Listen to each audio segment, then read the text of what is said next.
setting the levels. Let's see, a little bit more there. All right, good. All right, it's Tuesday, and it just keeps pouring down. Torrents of news, information, misdirection, lies, lunatic theories, people who have set themselves up as demigods through live streaming. Nothing wrong with live streaming. It's just how it's used. Get a green screen, put yourself up there, start repeating derivative information. That's plagiarism.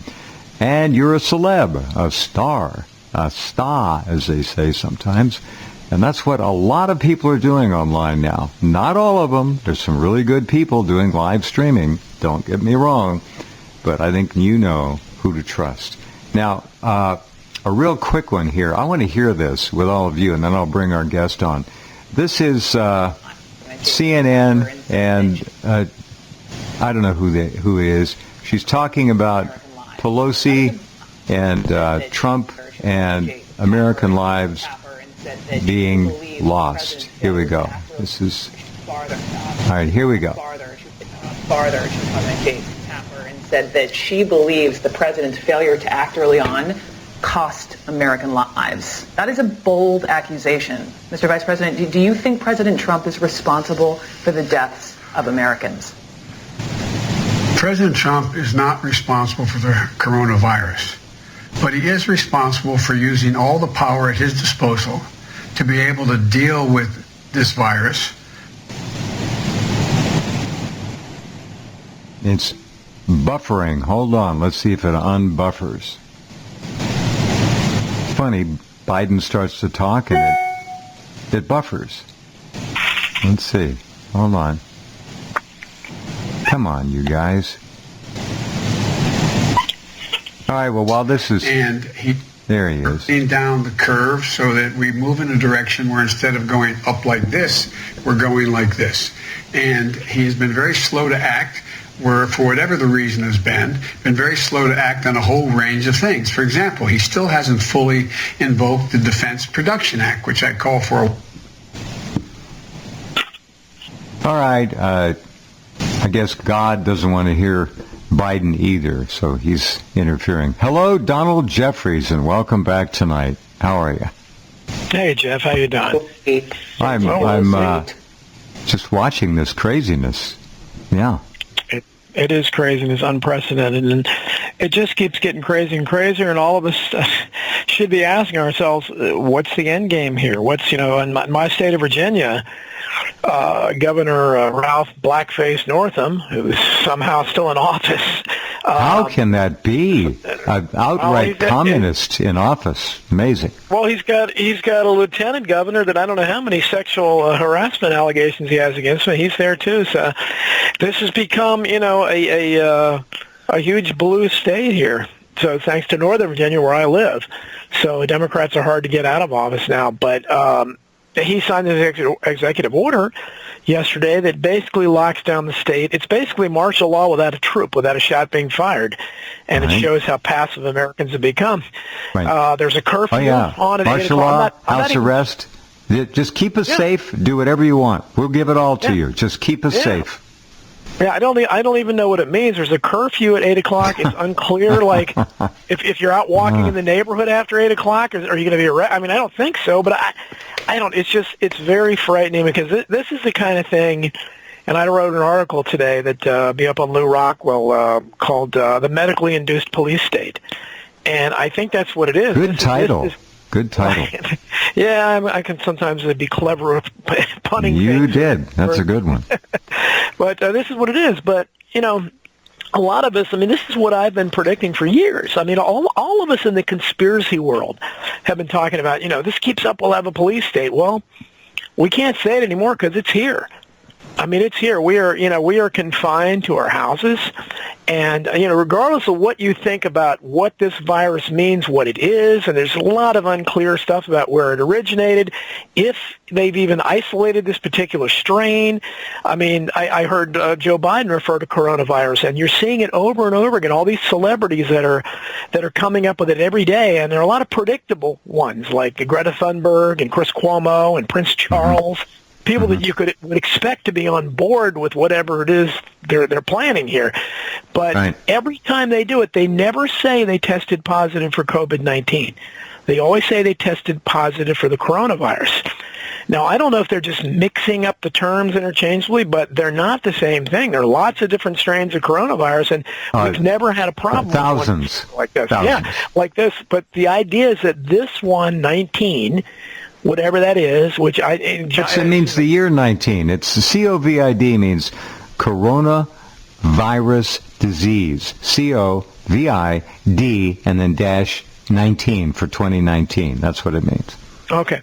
So whether this, again, has been, if there's a test for just that virus strain, I think it's unclear. And I suspect what is happening and why they keep reporting they tested positive for coronavirus, which could be meaningless because we don't know what that means. But if they tested positive for that particular strain, that's something different. But there are 8 variants. There are 8 strains of what they call COVID-19. 8 that are now so 8 clearly identified. Yes. Wow.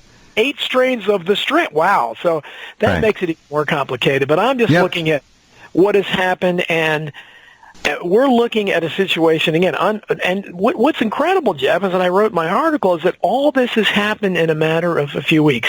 America has been transformed forever in a matter of maybe 3 weeks. We have been absolutely shut down to the point now where we are under quasi-martial law in most parts of the country, as I am in my state.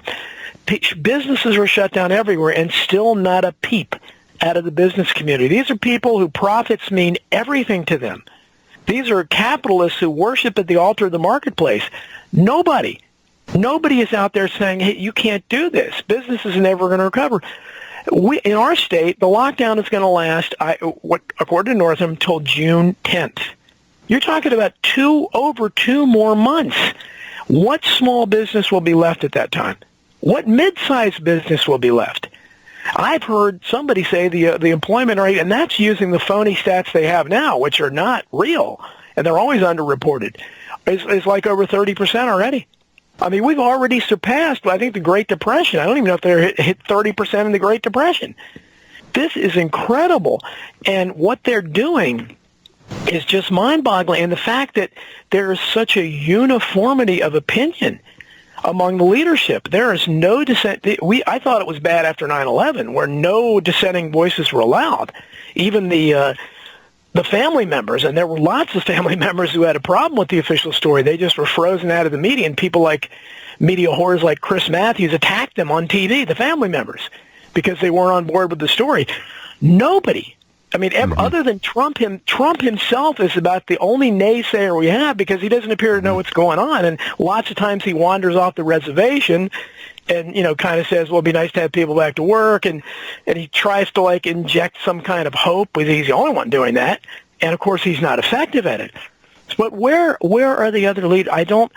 I've never seen anything like this, and I can't pretend to know where it's going, because they have to know what an effect. They've had a $5.5 trillion bailout, Ron, and we don't know what's in it because it's hundreds and hundreds of pages long. Let's call it $6 trillion. He's asking for $2 trillion more now for, guess what? Infrastructure rebuilding, which he promised he would get on immediately upon assuming office. Well, now would be a good time to build the infrastructure since nobody's on the roads.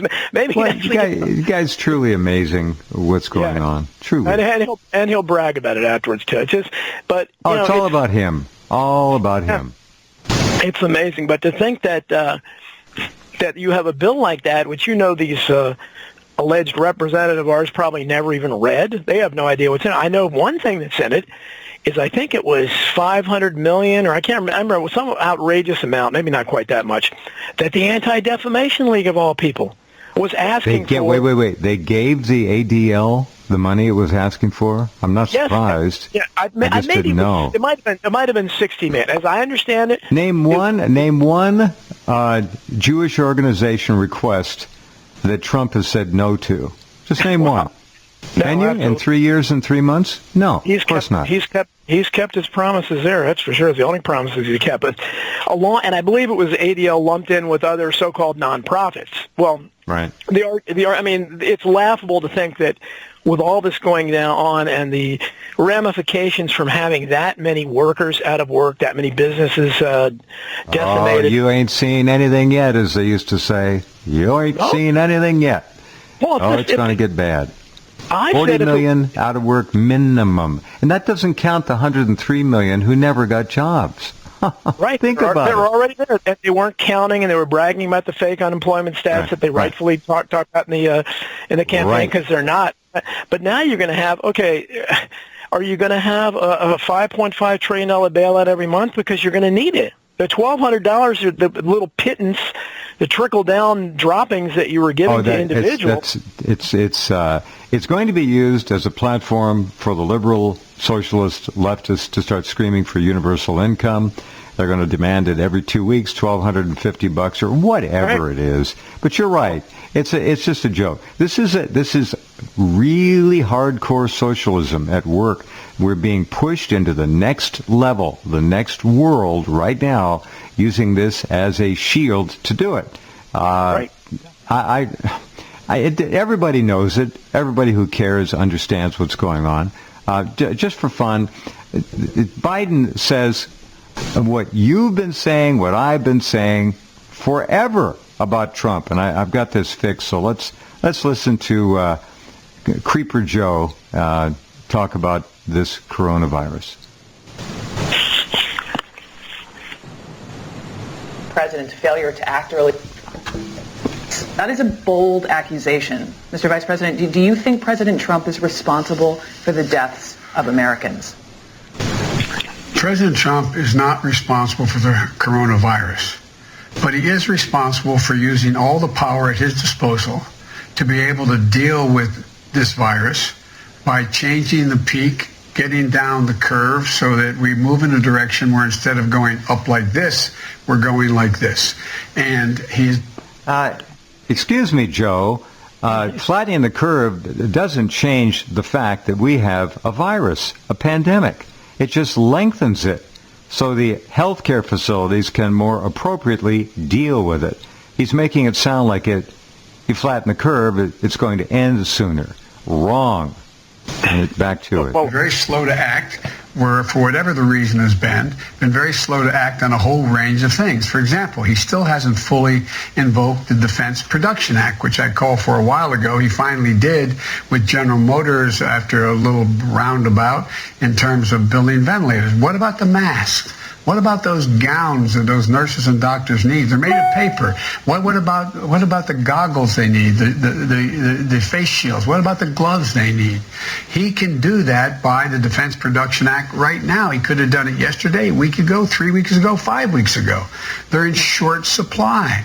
And our first responders are literally risking and some losing their lives to try to help the American people.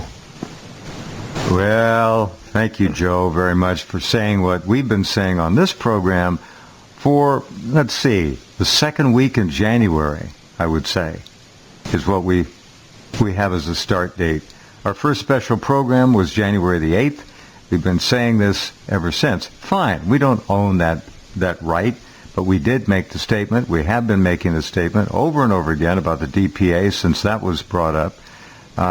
He still won't order the masks to be produced. He will not order PPEs to be produced. He keeps waiting for private enterprise to come to him because his big business buddies do not want the competition. They don't want to be told what to do. They want to be able to set profit levels and work from those profit levels. Okay, go ahead, Don. I'm sorry. Yeah, but they're apparently okay with capitalism being essentially destroyed here, and that's when you mentioned universal basic income and the introduction of socialism.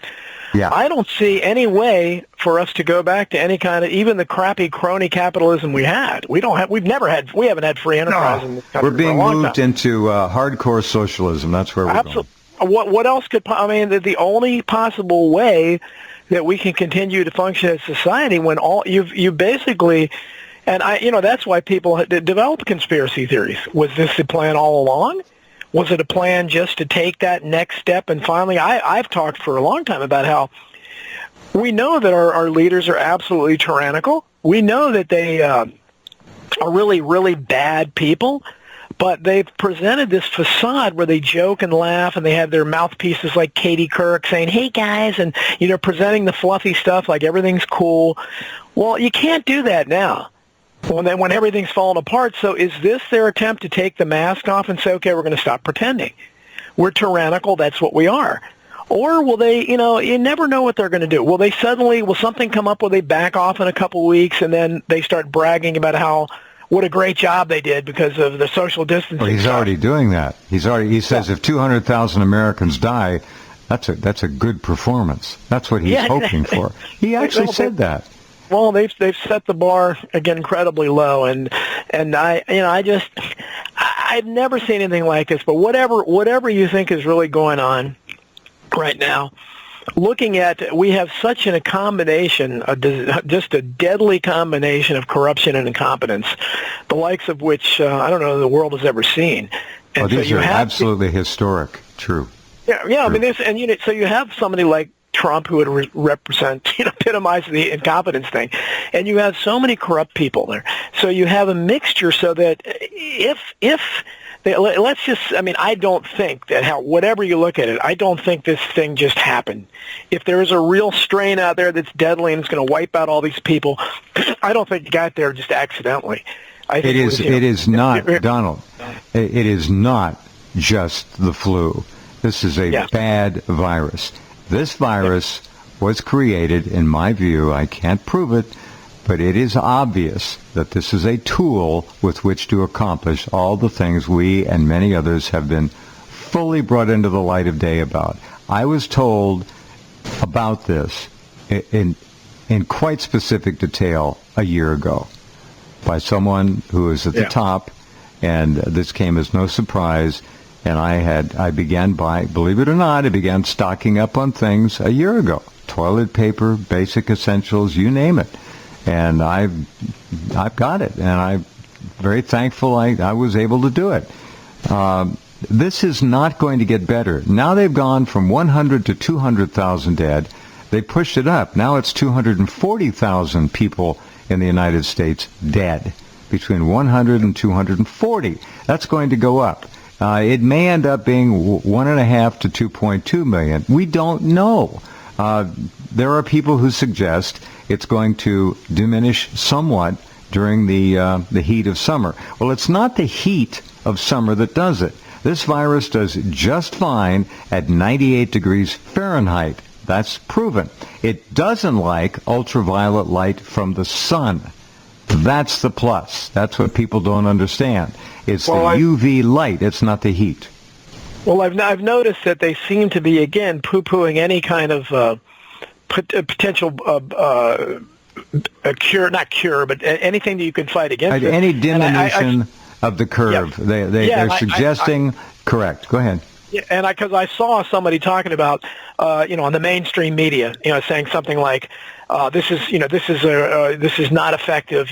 Sunlight will not help here. And again, it's understandable. So they apparently, if they ever, because again, we know they've talked for a long time. I mean, Bill Gates, who is their, pretty much their spokesman, he's the leading eugenicist pretty much in the world. And if you saw an interview he gave on CNN over the weekend, and I posted something out on Facebook. I said, this is our problem in a nutshell. You had Anderson Cooper, CIA recruit out of college. Journalist by any stretch. Gloria Vanderbilt's son, 1%er at birth. Right. As Gerald Celente says, born on third base and thinks he hit a home run. That kind of thing. Dr. Sanjay Gupta, who's no normal doctor. This guy got to start as a White House fellow under Hillary Clinton.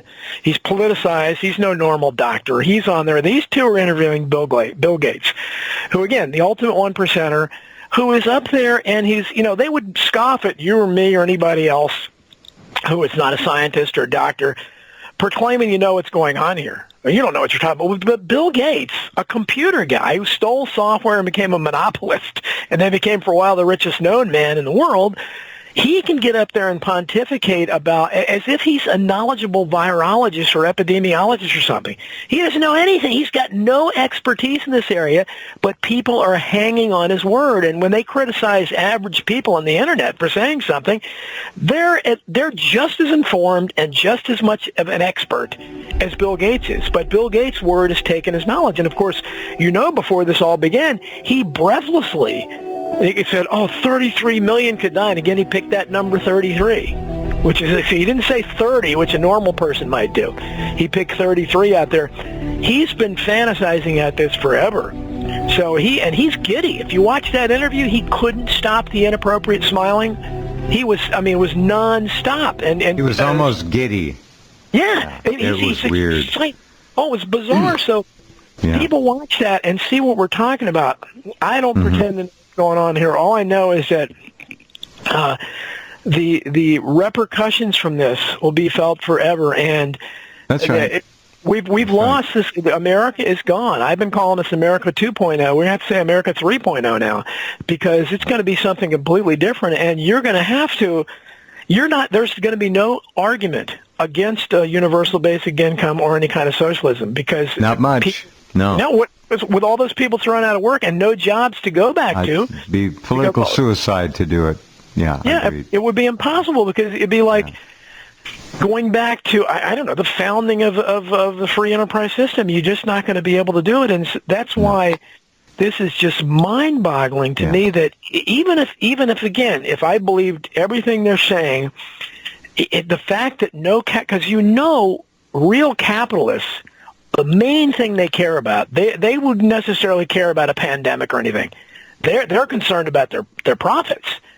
And for none of them to be saying anything, I don't know if they've been promised, if they're getting some, out of that 5.5 trillion, they're just getting enough out of it to allay the losses that they're piling up here? It doesn't. I got to take a break, Donald, but it doesn't matter. It's monopoly money that never exists and doesn't exist now and never will exist. It's completely fake money. They're just printing it up out of thin air. It doesn't mean anything, because they're taking the entire system down. They're going to recreate the Ponzi game from the beginning and build it right on up again with digital currency, social credit scoring, hardcore socialism. Communism is what it is. We're headed into a communist world. Simple. Hold on a minute. Be right back.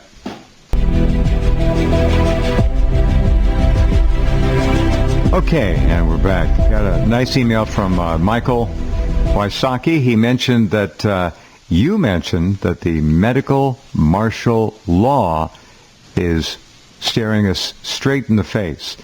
This is interesting. And he brought up a URL from the site right here. November 16, 2001. States given power to force vaccines and medications under the Model State Emergency Health Powers Act, which was passed in 2001 after 9/11. Here's what it says. States given power to force vaccines and medication under the Model State Emergency Health Powers Act. Attorneys commissioned by the Centers for Disease Control and Prevention, CDC, have advanced health policy legislation. Remember, this was passed, that dramatically suspends civil rights in case of a declared biological urgency. The Model State Emergency Health Powers Act, which is apparently now law, according to the Boston Globe, would give public health officials and state governors the power to arrest, transport, quarantine, drug, and vaccinate anyone suspected of carrying a potentially infectious disease. The model legislation issued on Halloween is certainly no treat.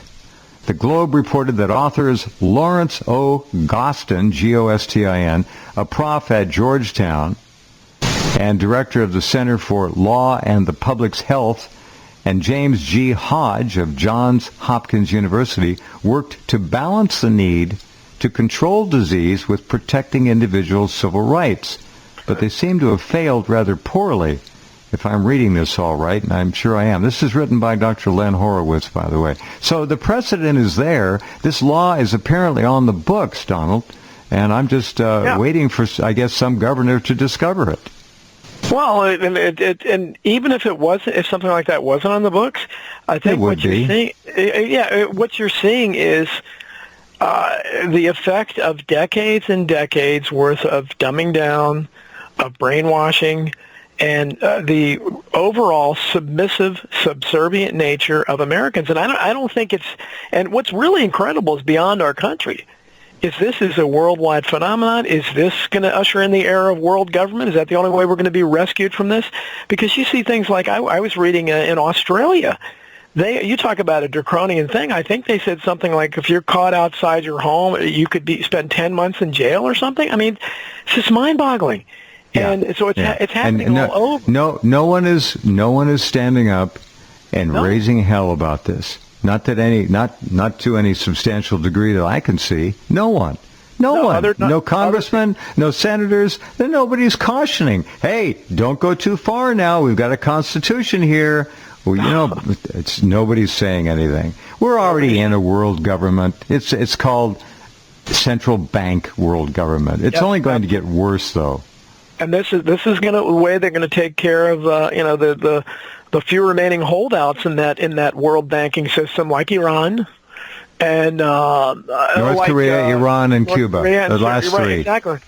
Right. So this is the way to get them with the program, because they're going to have to join if that's the only way they're going to get food or whatever. The only way they're going to have to work for their people. But it's this is just so distressing because, and I don't think it's any accident again that no accident. No accident. No.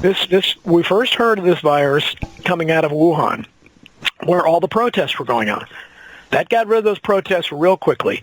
France was giving a lot of us hope because those yellow jackets. You mean the protests in Hong Kong? Yes, yeah. The Hong Kong protests, gone. Yeah, right. Gone. And the France and the yellow jackets, gone. You can't go outside, gone. So whatever, and not that there was ever any movement in the United States. Although it's interesting that it's just a couple months ago that we had and again in my state where you had the gun rights people jumped up. This is this is the cradle of the Confederacy here, and they shut down the efforts to do the guns. But I don't see them jumping up about the shutdown of the state. And again, the problem you have, Jeff, is that any of us are too small individually to do it. And I'm talking the talk, but I'm not going to walk the walk because I know from years of just speaking up in staff meetings at work that people that say they back you up are silent. So you'd be hanging out, swinging in the wind in no time. Exactly. So, I wouldn't feel comfortable unless I knew tens of thousands of people were behind me, and that's not going to happen. You'd be lucky to get 100, and that's the problem is that everybody's scared and. Well, not only that, but we are shut out of the mainstream media platform. We cannot bring our ideas forward to the masses. The sheep don't know. There's so many. Look what they've done online, and I mentioned it at the beginning of the program. How many different, quote, talk shows are there? How many streaming shows are there? Thousands and thousands and maybe 50,000 talk shows online. Nobody knows. And they're all saying the same thing. It's all derivative from somebody else's work. There's very few original thinkers left. David Icke is one of them, and others. This is a bad situation. It's totally predictable. They're doing what they actually have told us they're going to do. I've got a movie clip up there, and it was subtitled. It's Chinese, and they talked exactly about this very thing. And the movie was made 2 years ago. Remember, the international elite, that 1%, or it's 1/10 of 1% really, there's some code, I won't say ethics, there's some code of behavior which seems to warrant that they have to tell us in advance what they're going to do. Yes, exactly, and I think that's why you see so much of this emphasis on coding things by throwing numbers out. So when Tom Hanks tweets out, he talks about his wife beating him by 201 points. Not his wife's beating him in Gin Rummy because of 201? The Agenda 201 with Bill They play Gates games. Foundation. Oh, yeah. They do. They absolutely. It's why Bill Gates says 33 million die. They do this all the time, and it's like the vampire having to ask before he can come in the house. It's a weird kind of because we're not in the club.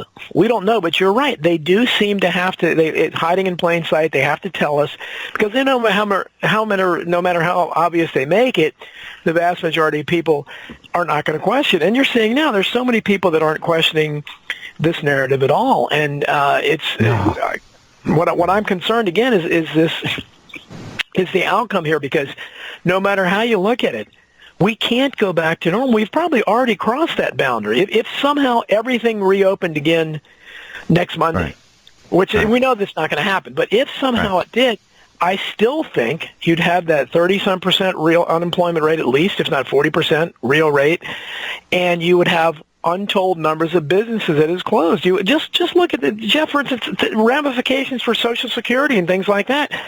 People aren't working, so they can't be paying into the payroll. They can't pay payroll taxes. The whole system's crashed. It's gone. It's already dead. It's a dead man walking. They know it. They set it up to do this, and it's really toast.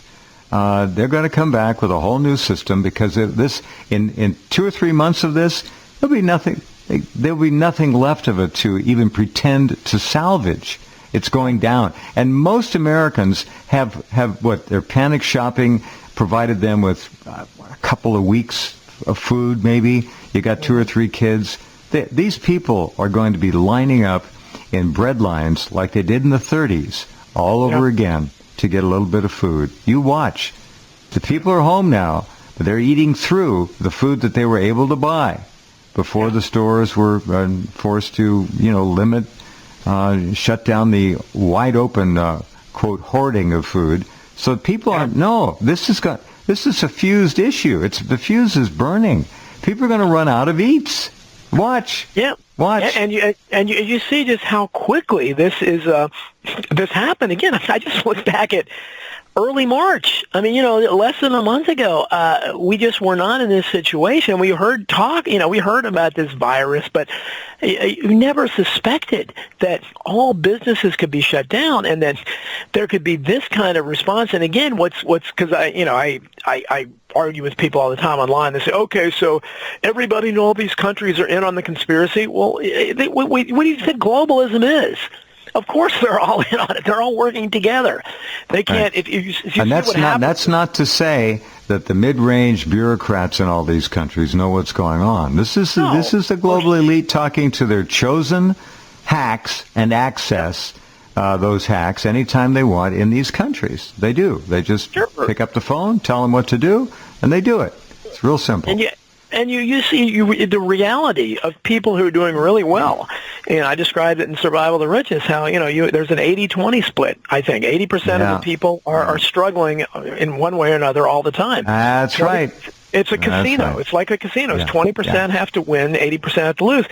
Well, that 20%, the 19% or so below the 1% that are running this mess, that do all the work, that make sure the mess gets managed, or mismanaged, really, in terms of the vast majority of people, they're the ones, a lot of them are hurting now. I mean, I know a doctor that had to, retire. I mean, was planning to retire. He lost everything in the stock market. He can't retire now. I know someone else that lost $200,000 in the stock market. I know someone else that lost just in the last month or so. You think? Yes, all when the stock market crashed here earlier this month. Mm-hmm. And again, these are people because they weren't in the big club, so they didn't. We know who the people at the very top knew when to take their money out, and they'll know when to put it back in. Several of them have been caught. Yes. We know what happened to that news. Was it 4 different senators that were caught doing it? Have you heard 3 any more news about that? At least no, nothing. Yeah. No, and it'll get 3 and several Congress people, I think. And it'll get lost in the shuffle because now everyone's concerned more and more as they hear about the death count rising, and they're under police state, basically, a martial law. And then there are others who say, well, wait a minute, only 35,000 a year, 30,000 a year die from the flu. That isn't the same thing. This is a different kind of a creature. We've got to watch it, and don't compare it and don't overlay it with anything else. It's new. It's SARS 2.0. This is very vicious, very deadly. It's not 6 feet. They're now saying 17 feet that this virus can go through the air and hang in the air for at minimum 40 minutes. Okay? Minimum 40 minutes. Well, that makes it difficult to do anything. Yeah, I mean and again, That's I don't know how you can can live under especially how long this is going to go on, because you're talking about, aren't we near the end of flu season? So I mean, is this thing going to drag out for ever? I don't know. Well, flu season starts in September. It'll start back up again. But with this being 10 times more infectious than the normal flu virus, I don't think that even if it does diminish 50% in the summer, you're still going to have virus around here that's 5 times more infectious than the normal flu virus. Right. But what do we do about society? I mean, does this mean really effectively we're shut down forever? I don't know what it means. When do the schools reopen? Oh, allegedly. Beijing is now lifted or is lifting most of their lockdown rules. Yeah. Wuhan is running air flights and using the subways again. There is another side to this. But the price paid to get there by our freedom, our society, and the price of the degradation, if not eradication, of our Constitution is going to be enormous. Here's a film I mentioned earlier. It came out 2 years ago. Now there's some racy language here, so I apologize in advance. The guy uses the F word a few times. He's an Australian. He's commenting on this. It's 2 minutes long, and it's a film made in 2018 that had the story of a coronavirus bioweapon in it, just like the one now. Now, it's subtitled, so I'm going to let you hear it. I'll stop it. I'm going to read the subtitles. All right, I just want you to follow the dialogue. This is conversation between 2 people in this film, who happen to be Chinese, by the way. 2018. This is the movie, okay? Go to season 1, episode 10, okay? And go to 53 minutes. I'm going to play it for you guys. Remember, this was made 2 years ago, okay? This is some fucked up shit we're about to watch right now, okay? Okay, the film is running. Subtitles. We must do more research. But it looks like a mutant coronavirus. Corona? Then MERS? Is it MERS? SARS? The common flu? They all fall in the same family with the same gene information. The coronavirus attacks the respiratory system. During the 2015 MERS epidemic, the mortality rate was over 20%, but that's not serious enough to be used as a weapon. Am I wrong? The one woman says to the other. Like I said, she continues, this is a mutant virus. Someone tweaked it to increase the mortality rate to almost 90%. And the other woman says, 90%? What's more serious, woman number 1 says, is that the coronavirus has an incubation period of 2 to, oops, I got to back this up, sorry, hold on, missed it, 2 to 14 days, okay? How often have you heard 14 days? Quarantine, right? There it is. This virus was manipulated, says woman number 1, to attack the lungs directly. What the fuck, man? And the narrator of this video says his own thing. Within just 5 minutes of being exposed, you're infected. Okay, and we continue. Is there a cure, says woman number 2? Woman number 1 says there's no cure or vaccine available at the moment. They're hard to develop. But the CORS vaccine, CORS, after the MERS outbreak, I think she meant SARS, Samjuk Pharmaceuticals invested a fortune to develop a vaccine. They might apply for a patent soon. Samjuk Pharmaceuticals is nearby, says another person. Listen to this. CORS They're calling it CORS. I think that means SARS. They're using a C, but it's a soft C, SARS. I think I heard that word somewhere. What's this? A man-made virus? Mortality rate, it's 90%. They're planning a biochemical terrorist attack? We must find out the time and location. What the fuck? This movie was made in 2018. All right, well, you get the idea. Again, coincidence? Or do they have to tell us in advance? Doesn't matter where they do it or how they do it or what language they use, but they have to tell us in advance. If that's the case, they just did. Well, I mean, you certainly heard enough about the predictive programming out of The Simpsons alone. Somebody was posting today. Oh, ridiculous! They had an episode back in the early 2000s where the newscaster's warning about the coronavirus. I mean, I don't think he said it, but it's. I mean, so there's so Jeff. All I can know is that, and you know how I feel about this. Like I said, I'm dubious of the whole narrative, and it's because I worked for the medical industrial complex my entire life till they fired me unfairly a couple years ago. We know the WHO and the CDC both were caught lying about the exact same thing in 2009, inflating the statistics on swine flu. In fact, Cheryl Atkinson, a good reporter, got fired by CBS for exposing the CDC. So they have a history of doing this. I don't trust the medical industrial complex. I certainly don't trust our leaders, our politicians. I certainly don't trust the state-controlled media. Because, the case of Cheryl Atkinson proved again that no investigative journalism is allowed in this country. You can't do it or you get fired. So I don't trust the story. Or worse. Or worse. And you have all these videos that are being taken by citizen journalists. I urge everyone to look at them. I don't know what they mean, but Jason Goodman's walking around New York City. And, he went to some of the major hospitals there. Yeah. And he filmed them from the outside. Nothing going on. Nothing going on. So and then you have this thing. Again, I worked for these people for a long time, and I started out in the warehouse.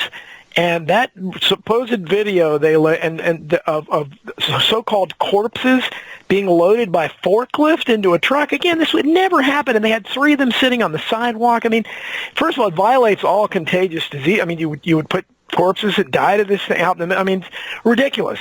And that you would do this, the family members would be mortified. What, you're loading my loved one with a forklift? Come on, that's something out of the warehouse. But this is what they're selling to people. And then you had the doctor, Dr. Smith of all people, bringing up memories of Lost in Space, who goes inside and films inside Elmhurst Hospital, the same day that one of these guys was filming outside and looked like nothing was going on outside. Inside, she's in an ICU violating every HIPAA regulation on the book, and I know about them, having worked with them for so many years. Filming inside, you don't do that. She should have immediately lost her license. Instead, the New York Times publishes the video. So we don't know what's going on here. There's so many indications that they're conflating these numbers and mixing them up with other things. I have no idea. And the fear porn, the nonstop fear porn, I don't know what's going on. And now you've got everything shut down. And this is, we know they wanted it for a long time. I got something else. You just said fear porn. What are they doing in Italy, where they've got everybody in the whole country locked down? You know what they're providing? They're giving them free. What is it called? What's the big porn hub? They're giving everybody in their home cable free porn hub. There's part of the Communist Manifesto being implemented. Destroy the morality of the enemy, take it down, and there you go. So what are these people getting fed? Porn. And think about it. Yeah, and one of my cyber friends talks about that to me, that are we becoming like where we don't know the difference between the real world and cyber world? And now that you've got people in their homes, it's not just the video gamers that don't want to leave the Matrix anymore. None of us can. So yeah, it's not surprising maybe they're giving people free Pornhub, because are they trying? But again, I don't know what the end game is there. What do they get out of having everyone out of the way, out of the system? I don't understand any of it. I mean, we were already controlled before. We know that. Very few people were questioning, but unfortunately, what a lot of us said about the American people and people in general around the country were right, that they're sheep and that they're being led to the slaughter, and they're just not questioning anything. But just shameful that they're just rolling over for this, just rolling over. We should be questioning every aspect of this, because Your life, not only your person, and I've been saying that they have overplayed their hand, because I really think they thought they did, because when they're affecting people like I brought up earlier, doctors and people that are able to, you have to have a lot of money to lose $200,000 in the stock market. Most of us don't have to worry about that ever. But when you're affecting those people, these are the people that have succeeded. The system worked for them, and they're the ones that lecture you, just work harder. The system worked great for me. When their lives are falling apart, you'd think it would be opening up more eyes to, hey, what's going on? Wait a minute, you destroyed all this that I had built up. I worked a lifetime for this. This was my, this is my 401k. This is my pension. It's all gone. You think that there would be more people, and I thought there were, but I don't know. The fact that there has been but then if there is protest against it, you're not going to get it in the media, because the media is certainly not going to question anything. No, we won't know. No, we won't know, and we're really seeing now what kind of putrid state-controlled media we have, because they serve basically as a public relations arm of the state. That's all they are. They're a publicist. They're free publicists. They don't even attempt it. They just say that's thanks to Bill Clinton, who deregulated the media and allowed the big corporations to go in and buy everything up. Now 6 corporations own over 95% of all the media in this country, and our friend John Barber's favorite issue. He repealed that act, exactly. But I mean, that's what we're facing here. Is that so? When we're dealing with a group that is incapable of investigating anything, is gutless, and that comes up, and every report they have is just, guys, look and listen to what they say, and authorities say, officials report. That's their story. There's no critical thinking. There's no independence at all. I don't know how you get around that, because the only media I don't know how you get around it either. Here, this media, we have more until more people start getting their news and believing our media, the alternative media, instead of theirs. What'll happen, Don? If this media platform, for example, and I think it's one of the most credible around. I don't know anybody who tries harder than all of you and I and all the guests here do. If we get to be really wielding any significant power, they'll step on us. Yeah. Or buy us out, make us an offer we can't refuse, or something. That's right. Same thing. I got some really good stories up in headlines that just went up at Rense.com or altnews.net. You can go there either way. Watch Project Veritas. James O'Keefe, heroic journalist. Yeah. He goes into a New Rochelle, New York coronavirus test station, and they talk to a couple of the National Guardsmen there and a nurse there about what's really going on here. What's going on? Should we worry like the media tells us to worry, or what? And the one National Guardsman says, it's just the flu. I disagree with that. And and to his credit, O'Keefe didn't jump on board. He said, I'm just asking questions, and that's what he was doing. But that's the attitude of a lot of people. It's just the flu. It's not just the flu. It's worse than just the flu by a factor of at least 10. It's bad news. And it is a virus, and it is real. And so don't underestimate that. Look at what's being done under the guise of protecting us, though. That's the big story. That's the biggest story of all. Donald, thank you for being here, as always. Final comment from you? No, that's right. I'm worried about the reaction and the response, and now the figurative police state that's being set up, martial law without firing a shot, without a troop on the street. That's what I'm worried about, because what's next for America? Because this country will never be the same again after this. All right, we'll keep watching it for you. Trump just leaves me speechless sometimes. In fact, that's a condition he ought to assume more than he does. Speechlessness.